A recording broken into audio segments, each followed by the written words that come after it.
SeatGeek. For all your ticketed events, from sporting to concert outings, SeatGeek has you covered.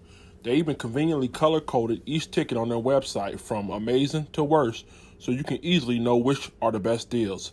SeatGeek, the smart way to buy.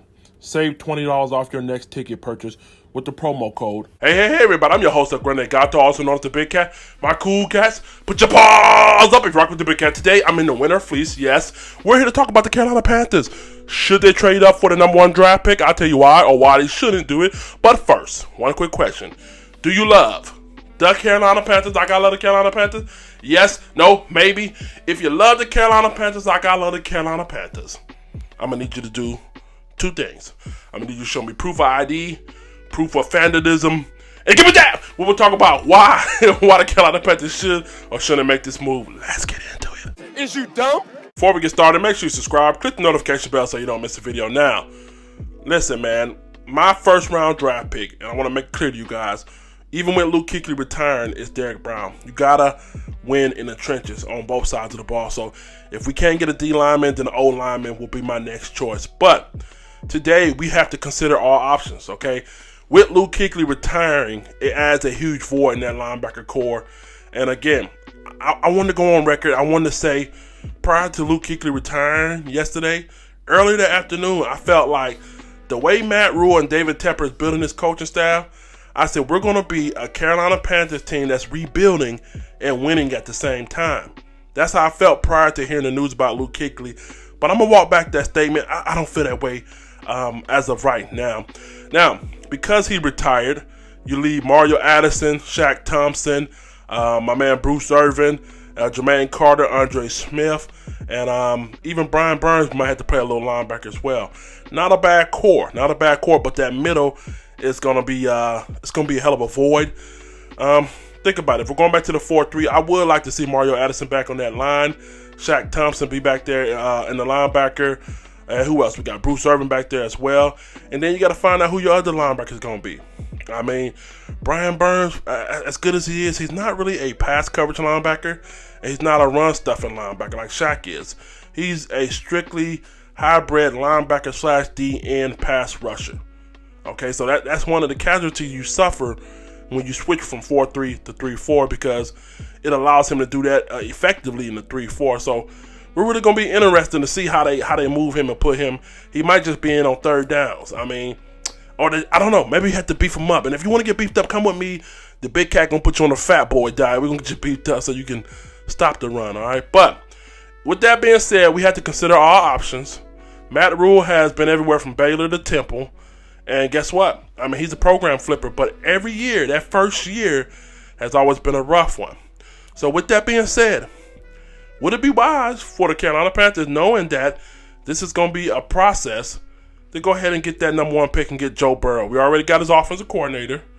I mean, think about it. It's like peanut butter and jelly. You got one in college that, they would have get in college, bring him to the NFL, they can make magic together. So, I mean, think about it. What will it take? I think if we got to swap draft picks, okay? Number one draft pick to the Bengals, number one draft pick to the Panthers, number one to the Bengals. Then you got to probably give up Cam Newton. Then you probably got to give up another first round pick next year, and they're probably gonna want one more draft pick. Now again, David Tepper has to do some evaluation, and Marty Herney, who's quote unquote the college recruiting whisperer, if he feels like Joe Burrow is worth it. I mean, if you feel like Joe Burrow is that legendary next kind of Peyton Manning, next kind of whoever you want to say he is, then you got to pull the trigger on this. With Luke Kuechly retiring at 28, it really makes you consider, like, I mean, what was he really going through? You know what I mean? And who else is going through? Think about it. Cam Newton has been beat up and had so many surgeries. I mean, you obviously, that has to weigh on you. That has to affect you a little bit. You know what I mean? Like, damn, my man, one of the toughest guys on the team, had X and Y concussion. I done been beat up. Maybe you're like, man, is this the right? Listen, long story short, he doesn't have much left in him. You know what I mean? Maybe 3, maybe 4 years at max. And if we're going to spend this year rebuilding, possibly next year rebuilding, why not go ahead and get the maximum value out of him? You know what I mean? Go ahead and send Cam Newton to Cincy. with a number 1 pick. We go ahead and get our number 1 pick from them, get Joe Burrow, and let the rebuilding process begin. Okay, so all this is it's all up to how David Tepper sees it. Okay, I'm not saying it's right. I'm not saying it's wrong. If you ask me, like I said, and I'm going to reiterate, I'm down for getting Derrick Brown. You know what I mean? I'm down for getting Derrick Brown, and then we go process of elimination by getting offensive linemen, tight ends, and all the other good stuff. But you cannot knock the notion of making this move. You can't knock it. Okay. With that being said, right there, I mean, you honestly have to look at this void that has just been created. If we get, even if we get Joe Burrows, okay, it's still, that defense has a hell of a void. I mean, you're still in a bad situation. I don't see us turning around and being a playoff team this year, even with Joe Burrow. Even with Tom Brady. We have too many holes, okay? Too many holes, all right? So, my thing is, if you're going to make this move, it's a future move, okay? And to go ahead and get that chemistry in there. But, man, the way he played in that national championship game, and he also played against Oklahoma, you got to wonder just a little bit. You got to wonder just a little bit, man. And at some point in time, the end will come for all of us.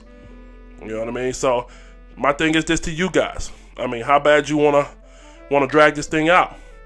You know, I respect the hell out of Luke Kuechly for saying, you know what? I'm done. I mean, I can't do it no more.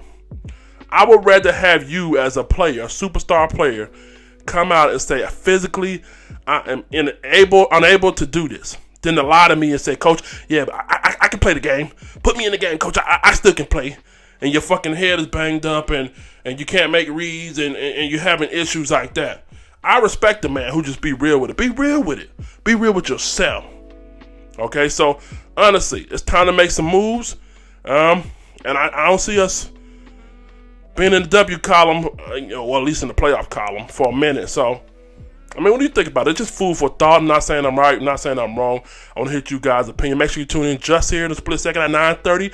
We're going to live stream. We're talking about my man Matt Rule. I said Matt Rule. Matt Rule's coaching staff he's putting together. I like it. We'll talk about it. Make sure you tune in on the YouTube Live. Make sure you subscribe if you're new to the channel. Follow me on the podcast. Make sure you subscribe to the the channel Twitter, Instagram, Facebook.